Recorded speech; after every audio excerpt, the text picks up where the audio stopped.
Shimmer कौन था और इसका अंजाम क्या हुआ, और किस तरह अल्लाह ताला ने इस पर अपना अजाब नाज़िल फरमाया, और इसकी मौत किस तरह वाक़ई हुई।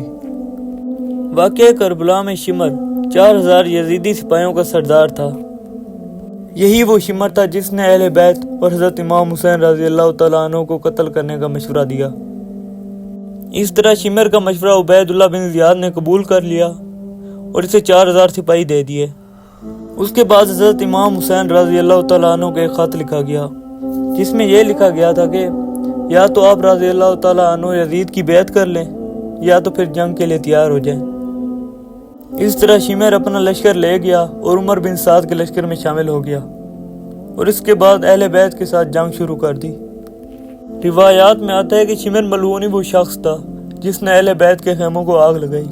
शिमर ने अपने सिपाहियों को हुक्म दिया कि हज़रत इमाम हुसैन रज़ी अल्लाह तआला अन्हु पर तीर चलाए जाएं, और इसके हुक्म पर ही हज़रत इमाम हुसैन रज़ी अल्लाह तआला अन्हु पर तीर चलाए गए और इसके बाद हज़रत इमाम हुसैन रज़ी अल्लाह तआला अन्हु को शहीद कर दिया गया। रिवायात में आता है कि वो शिमर ही था जिसने हज़रत इमाम हुसैन रज़ी अल्लाह तआला अन्हु के सर को जिस्म से जुदा किया। इस तरह वाक़या करबला में शिमर ने सबसे बदतरीन किरदार अदा किया। शिमर ने हज़रत इमाम हुसैन रज़ी अल्लाह तआला अन्हु के खिलाफ लोगों को भड़काया और हज़रत इमाम हुसैन रज़ी अल्लाह तआला अन्हु के खिलाफ जंग करने का मशवरा दिया। अब बात करते हैं कि वाक़या करबला के बाद अल्लाह ताला ने शिमर की किस तरह पकड़ फरमाई और इसका दर्दनाक अंजाम क्या हुआ, इसकी मौत किस दर्दनाक तरीके से हुई। रिवायात में आता है कि जब मुख्तार सक़फ़ी का क़याम हुआ, फिर शिमर और मुख्तार सक़फ़ी के दरमियान एक ज़बरदस्त जंग हुई। इस जंग के अंदर मुख्तार सक़फ़ी ने शिमर को शिकस्त दे दी। शिमर मलून अपनी जान बचाने के लिए बनी उमैया के एक इलाके की तरफ भाग गया। फिर मुख्तार सक़फ़ी ने शिमर की तलाश के लिए उसके पीछे एक गिरोह भेजा।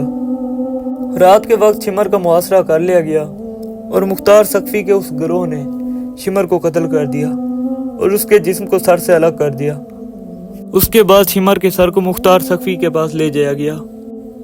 मुख्तार सक़फ़ी ने शिमर के सर को खोलते हुए तेल में डाल दिया और कुछ रिवायात में आता है कि शिमर को कैद करके मुख्तार सक़फ़ी के पास ले जाया गया और वहाँ पर उसका सर कलम किया गया और उसके सर को खोलते हुए तेल में डाला गया। और कुछ रिवायात के अंदर आता है कि शिमर मलून के सर को चौराहे के अंदर लटकाया गया ताकि लोग इससे इबरत हासिल करें।